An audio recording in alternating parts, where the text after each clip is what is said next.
लगातार पिछले 20-25 दिनों से हर बिहार के उस नागरिक के पास उसकी सोच में ये बात आ गई है कि क्या नीतीश कुमार बिहार के पहले प्रधानमंत्री के रूप में लाल किला पर झंडा फहराएंगे।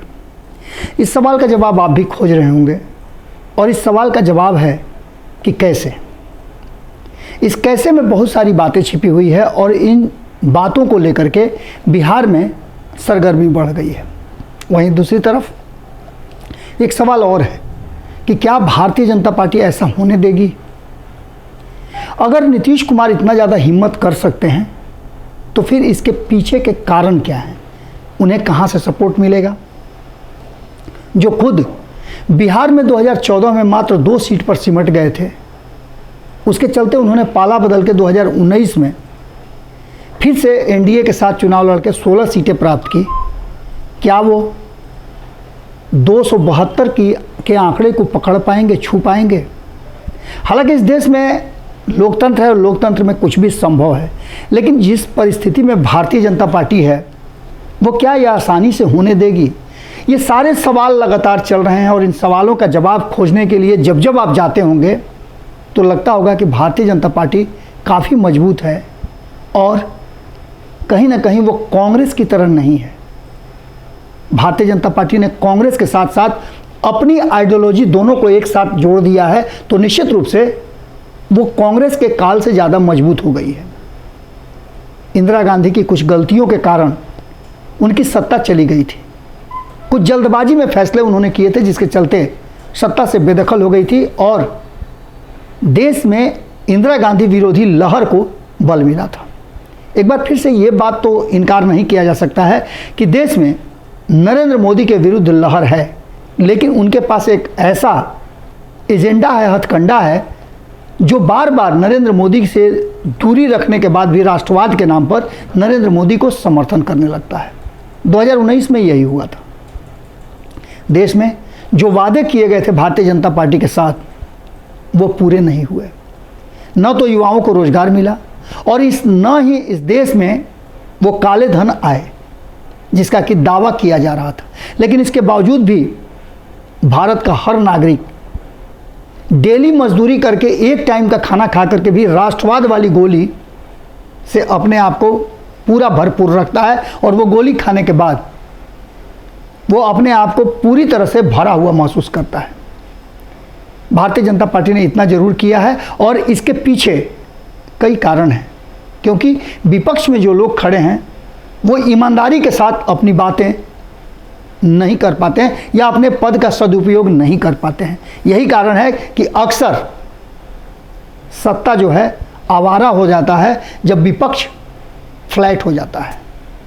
लेकिन इन सब के बीच में इस बार जो कहानी रची गई है, इस कहानी में लालू प्रसाद और तेजस्वी यादव, कहा जाता है कि अपने को बचाने के लिए कभी कभी दूसरे की भी रक्षा हो जाती है।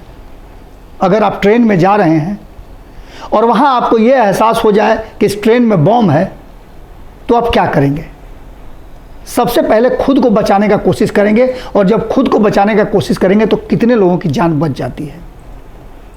बिल्कुल उसी अंदाज में बिहार में नीतीश कुमार को प्रधानमंत्री का उम्मीदवार बनाने के लिए बाप बेटा यानी कि लालू प्रसाद और तेजस्वी यादव पूरी मजबूती के साथ लगे हुए हैं और इसके लिए उनका साथ देने का कई लोग काम कर रहे हैं।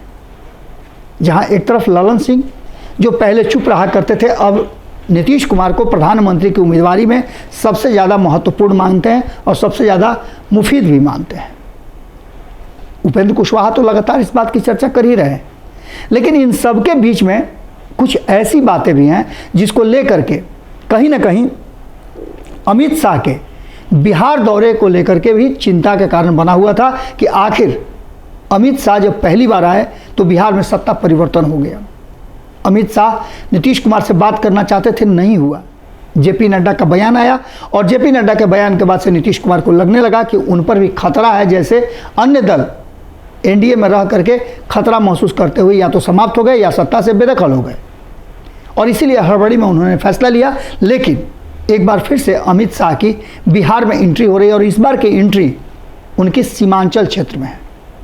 इस एंट्री को लेकर के कहा जा रहा है कि भारतीय जनता पार्टी एक बड़े प्लानिंग के साथ आ रही है और इस प्लानिंग के तहत बिहार में जो सरकार है वो अस्थिर होने लगेगी। इसके पीछे बताया जा रहा है कई तरह की बातें हैं जो लगातार उठाई जा रही हैं। 2017 वाला खेल इस बार तेजस्वी यादव भी नहीं होने देंगे और न भारतीय जनता पार्टी चाहेगी कि 2013 वाला खेल नीतीश कुमार ने जो कर दिया है उसका घाटा जैसे 2015 में हुआ था 2024 में हो जाए। लड़ाई इसी बात की चल रही है और इस बात की लड़ाई में जहां एक तरफ भारतीय जनता पार्टी अपनी रणनीति योजना बना रही है, वहीं उस रणनीति का एक बड़ा जो कागज पत्तर है, कहा जाए कि उसका ब्लूप्रिंट है, वो तेजस्वी यादव के हाथ लग गई है और तेजस्वी यादव उसके आधार पर अब भारतीय जनता पार्टी को पटकनी देने के लिए पूरी रणनीति और योजना बना रहे हैं। इसमें 5 ऐसे फैक्टर हैं जिसको लेकर के वर्तमान जो महागठबंधन की सरकार है और उसके मुखिया भले ही नीतीश कुमार हो, लेकिन एक्शन में सबसे ज़्यादा तेजस्वी यादव नजर आ रहे हैं। वो उस पर अब काम करना भी शुरू कर दिया और जैसे उनके हाथ ब्लूप्रिंट लगा, उन्हें इस बात का एहसास हो गया कि अमित शाह के बिहार आने के बाद से बिहार में किस तरह का माहौल होगा।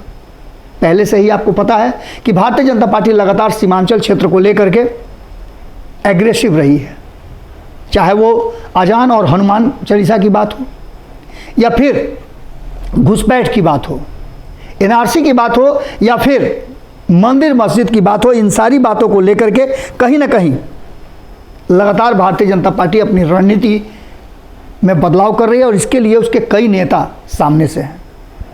इन नेताओं को अगर देखा जाए तो इनके कार्य प्रणाली और कार्यशैली से कहीं ना कहीं नीतीश कुमार भी परेशान रहे हैं। इनमें से सबसे बड़ी बात है कि नित्यानंद राय एक ऐसा नाम है जो नीतीश कुमार और तेजस्वी यादव दोनों को परेशान करता है। नीतीश कुमार को इसलिए परेशान करता है कि वो मुख्यमंत्री के दावेदारों में सबसे ज़्यादा मजबूती के साथ नजर आ रहे हैं। वहीं तेजस्वी यादव के सजातीय होने के कारण, हालांकि नित्यानंद राय कहते हैं कि हम दोनों 2 जाति के हैं, वो मानते ही नहीं हैं कि तेजस्वी यादव समाज से आते हैं। लगातार वो हमला भी कर रहे हैं और तेजस्वी यादव को चैलेंज भी दे रहे हैं। तो सबसे पहला मोहरा जो है उस ब्लूप्रिंट में जो नाम है वो नित्यानंद राय का है। नित्यानंद राय के नाम को लेकर के जिस तरह से तेजस्वी यादव एग्रेसिव हैं, नित्यानंद राय को बिना माइनस किए हुए ये सत्ता में लंबे समय तक पारी नहीं खेल सकते हैं। नित्यानंद राय के बाद जो दूसरा नाम आता है वो है संजय जायसवाल का। संजय जायसवाल जब से बिहार में अध्यक्ष बने हैं, भारतीय जनता पार्टी के प्रदेश अध्यक्ष, तब से वो लगातार, चाहे वो नीतीश कुमार के सत्ता में हो या विरोध में हो, उनका विरोध नीतीश कुमार की नीतियों को लेकर के हमेशा से रहा है और ये शायद भारतीय जनता पार्टी को रास भी आता है।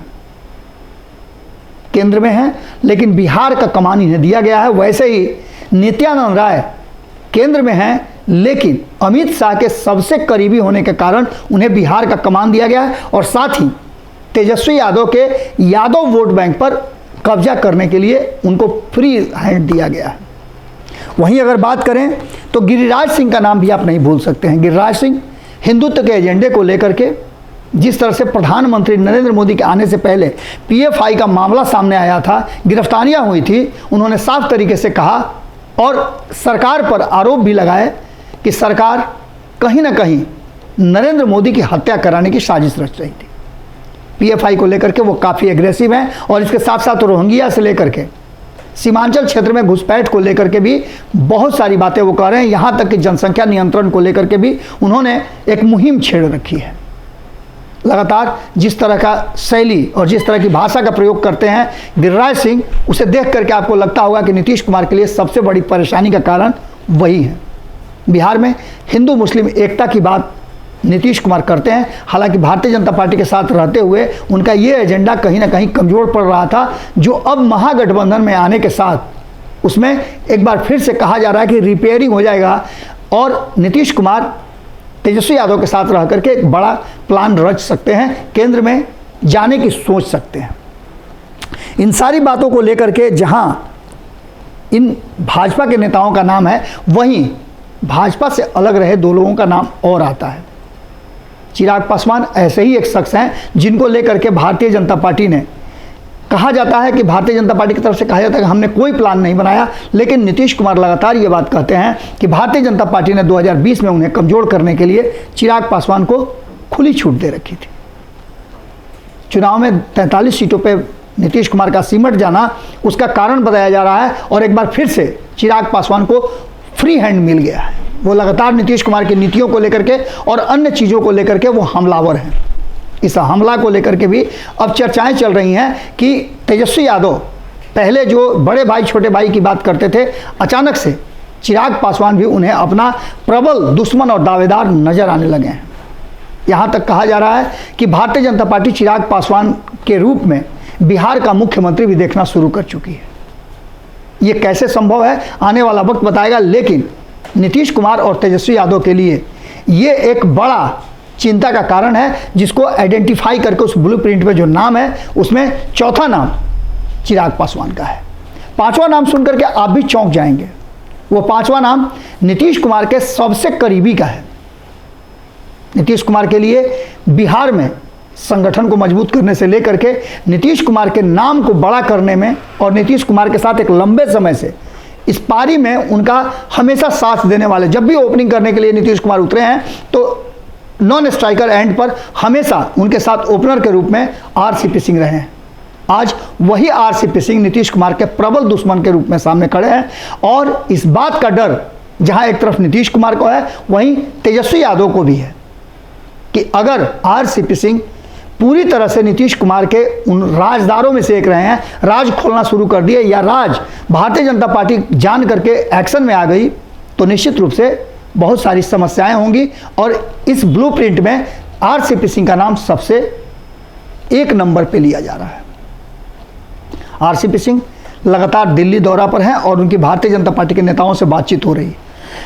इसके अलावे और भी कई ऐसी बातें हैं जिसको लेकर के उस ब्लूप्रिंट में लिखा हुआ है। सबसे पहली बात तो बिहार में सरकार को अस्थिर करने का कई हथकंडा भारतीय जनता पार्टी के पास है, और उस ब्लूप्रिंट में इन हथकंडों को भी कहीं ना कहीं पॉइंट बाय पॉइंट लिखा हुआ है।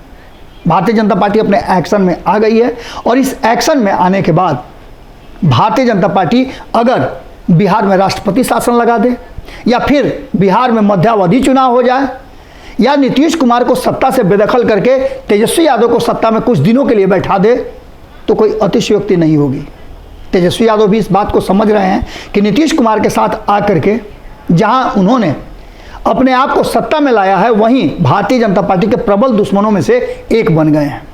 भारतीय जनता पार्टी किसी भी तरह का 2024 में समझौता नहीं करना चाहती है, और न कोई ऐसा पॉइंट छोड़ना चाहती है जिसके चलते उसे 2024 में सत्ता में आने में मुश्किल हो, क्योंकि भारतीय जनता पार्टी जानती है कि 272 से एक भी सीट कम हुआ तो भारतीय जनता पार्टी के लिए सत्ता में स्थापित रहना मुश्किल होगा, क्योंकि यह हाल आपातकाल जैसी हो जाएगी। और जैसे इंदिरा गांधी के विरुद्ध सभी राजनीतिक दल एक मंच पे आ गए थे, वैसे ही 2024 में अगर भारतीय जनता पार्टी थोड़ा पिछड़ जाएगी तो सभी दल भारतीय जनता पार्टी को बेदखल करने के लिए कहीं ना कहीं एक साथ आ जाएंगे, चाहे आइडियोलॉजी जैसी भी हो।